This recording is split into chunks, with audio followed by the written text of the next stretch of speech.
entered the IC space, what we discovered was, this is actually sounds like the same problem, but it is actually very different in the IC space, that you would have to be able to index against data sets for both legal and practical reasons. So you would actually be working with the indexing layer, not the underlying data, and that we realized that the actual databases were not set up to abstract out of the databases, where the abstraction is actually the reality, but you have to disambiguate the abstraction because there are going to be thousands of abstractions inside an enterprise that have to work together. And then we brought that to Foundry. Okay, so you assume you have the ontological layer and it allows you to work with abstractions. Why does that allow you to write, and then you've already begun to answer it, why does it allow you to operate against the data, or the data becomes operational independent of what you're doing?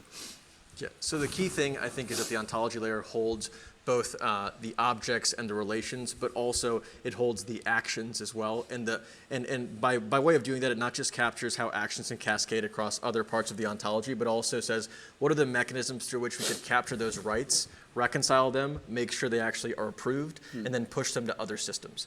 And so you actually have a buffer where Here, by the way, you're adding in how an access control model works against the abstraction layer. You should probably talk about that further. Yeah, and I think that's critical to why the rights can work. Yeah. So the fact is, like, there is no right happening in the ontology layer, either from a system coming underneath or from an end user coming back, that isn't going through the access control model. So this is a combination of group-based access controls, which could be integrated with the existing enterprise systems, classification-based access controls, and also purpose-based access controls. And by the way, without going into my macro thoughts once again, obviously, if you were building something for a disjointed world where jurisdictional sovereignty was more and more important, you were sharing data across jurisdictional sovereignty, but only according to the rules where you're allowed to do it, you would need a robust ontology and an access control model.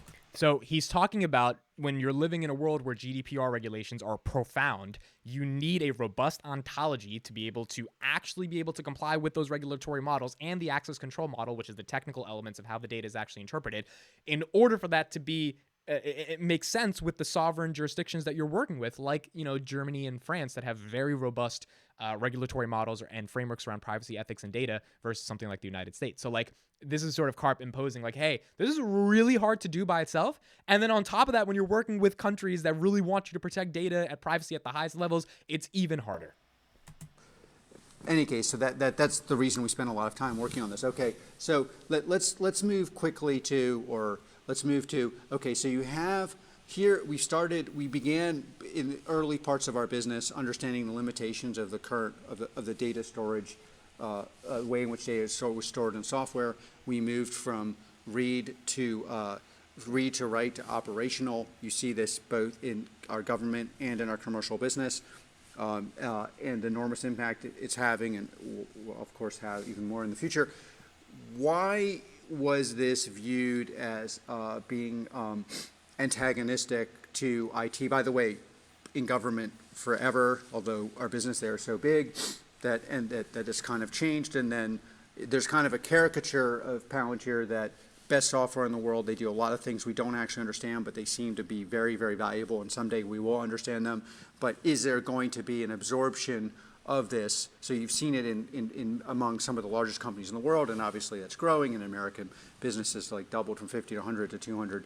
And we see this enormous, you know, these enormous absorption with a nascent sales force, which is quite, I think, anomalous. 18 years into a business, I don't know any other business that looks anything like this. So just this acceleration, which you don't expect from a business that's been around, which is obviously product driven. But there is this thing, well, is the friction coefficient of the internal architecture, of internal IT structure going to be set? Now, we went through the same thing in government and all over the world, and we've seen how this shifts from being antagonistic to being people's best friends.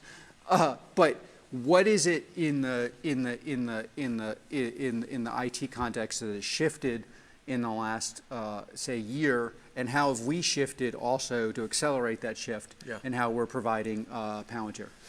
Yeah, I think the fundamental source of friction was the assumption that we're trying to compete with the data integration and model integration layers, right? So the idea that, hey, I've invested in my existing databases, data lakes, data warehouses, the Snowflakes, the Redshifts, the GCPs of the world. They're talking about some of the competitors. Okay, so let's see what to say. And therefore I can't use Palantir, I can't use Foundry. Whereas from our perspective, it's like all the value is in extending, like you said, past sort of data storage into operations. And so I think what we've been able to clarify, and I think what we've tried to do a good, like an increasingly better job of, is telling the story of saying what we actually think this ontology-driven approach is and how the actual software works, which is highly modular, is you can bring your existing data storage, you can bring your existing analytics tools and services. I'll let you keep talking. It's kind of ironic because, of course, it's not competitive because we built these capabilities almost 10 years ago. So we know where the road is going because, we've already been supplying those kind of things. So Karp is saying, hey, like, we're not competing with the Snowflakes of the world, but like you can integrate our data with them. But the ontology layer, the stuff that actually makes sense of your stuff, not just stores it, that's where all the value is when it comes to software. That's why they think they can become the most important software technology company in the world.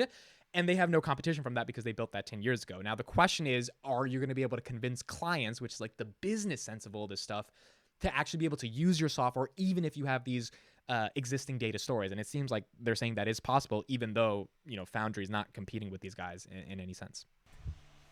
But in any case, keep going. I think what we had to clarify, though, is saying, like, okay, even though we provide solutions at those layers of the stack, you can swap in your own if you want. Yeah. And I think that's where a lot of our engineering effort has gone as well, is saying, like, how can I make it seamless to come to the table with my existing data warehouse? Your version is that, but by the way, it's a true version. It's not exactly, to use it, it's not exactly the way I see it. I think it's both true that we probably, because we're primarily an engineering organization and we're not particularly good at sales, have done probably a pretty crappy job of explaining to people how we're not competitive, and probably a great job of explaining to people how we're smarter, which is, whatever, probably not exactly what you're supposed to do. But it's also true, in my view, that there's a learning process that just has to take place. A lot of the issues that IT organizations are dealing with are exactly the issues that we had to discover you're going to deal with. I mean, if you just look at our progression, first we built things that were like data warehouses, so that people could actually get something done, right? So the nascent PG, and then we saw, well, of course that won't work with, so like unless you have these other capabilities, and then we wanted to build it into a robust product, and then we saw if you wanted to work very quickly, you'd have to be able to build a product that you could sew into the architecture, and then we began to understand, well, what are the issues up the chain? And so some of this is our fault, and some of it's just, it takes 5 years of doing these things to actually understand the issues that are coming down the road. Yeah. Yeah, so here he's talking like, hey, it took us a while to understand what we're doing. We're not good at sales, so we built these data warehouse products that like the Snowflakes of the world create, but we actually created something a lot more powerful. And what Akash is saying is like, hey, Akshay is saying, we offer the entire full stack of what a Snowflake offers plus more, but the job is kind of convincing the clients that you can keep your existing data warehouses but integrate Foundry, because that will help you make sense of that data at a deeper level, which means you're not going to buy the entire element of Foundry, you're going to buy sort of a portion of it, but be able to implement the rest of your stuff, which should lead to more sales. And Karp is saying like, look, we basically were Snowflake before Snowflake. We did a crappy job at sales. We built the basic core elements of them, but now it's not a question. We're fundamentally different. The execution risk is which what we've been talking about for the past couple of weeks now, is like, can Palantir convince the world that they really do have something that's different?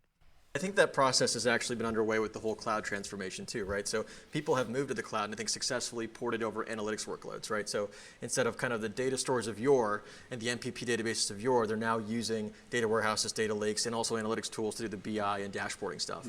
But now the logical question is in the market today is like, awesome, I've done that stuff. Now how do I actually get this stuff into operations? Like what is the way to do that? Also, people are under a lot of pressure because of just general macro events, and that accelerates the learning process. Yeah, so I think there's like, I think broadly I think about it as sort of like the difference between knowing you have a problem and being able to act upon it or change plans or kind of like implementations that might already be in place. So like as an example, in utilities, like it's like you might know that you're having like net decreases in power, or you have issues that need to be addressed through a public safety power shutoff process. But then how do you actually modulate how you're actually running the assets? Or how do you decide which work around decommissioning of old assets is prioritized first? There's an existing plan in place, which is a read-only view. And you'd be able to update that with new information, not just based on our hypotheses, but what people are doing in the field as well. So there has to be kind of an orchestration of field-driven learnings that are actually building the knowledge asset. And I think that's what's super exciting that we see across supply chain, telco, healthcare as well, is the decisions being made by end users in different contexts is actually the most important data. And again, on supply chain, why is it difficult? People tend to think, okay, I don't mean, they watch some movie where people are like, oh, why is this a difficult problem for them? In the kind of classical world, the ERP and the planning process were all pretty integrated, right? So if you think about where the forecast came from, it was kind of codified in a way that assumed kind of the underlying kind of standard sources were contributing to the forecast. And then, if there's kind of disruptions happening both in the supply and demand side all the time, you say, well, I need to develop a better forecast. Really what I need to do is develop a better forecast almost every day. And so to do that requires different data sources, requires basically understanding which models to use under which circumstances, and getting constant feedback from people who are operators using those forecasts. And so it changes from saying, here's the forecast for the month or the week, to saying, like, what's the process for continuously assessing what optimal looks like, with changing objective functions sometimes across factories or facilities too. So it's just like a very different granularity of problem and also speed of iteration. Amazing, amazing, amazing stuff. I mean, I'm going to be going deeper into this interview over the next couple of days and like breaking up some of these parts and really analyzing them. But this was one of the best interviews I've heard for in a while, because it's breaking down the actual technical problems that they have. It's comparing them to the questions that we have of like, why can't Snowflake do this? Why can't other companies do this? It's talking about the sales problem that they've also had over the past couple of years. And then it's talking about this differentiated ontological layer of Palantir that is fundamentally differentiated from the rest of the world. And if they can get the world to realize that they've created a robust technology that is able to comply with GDPR regulations and able to comply with access controls, along with providing an operating system, which is this ontological layer above the application layers. I mean, it gets you excited for the company. It's like, man, if they can just execute on sales, these guys will be really, really important in the world. And I'm happy they're coming out with content like this. So this is our first look at this new interview series. Really, really interesting stuff. I'm definitely going to do a couple more videos analyzing and breaking down some key moments that I already saw that I want to talk about later in this interview. Let me know your thoughts. Let me know what you guys think about this interview. Looking forward to your comments. I will see you in the next one.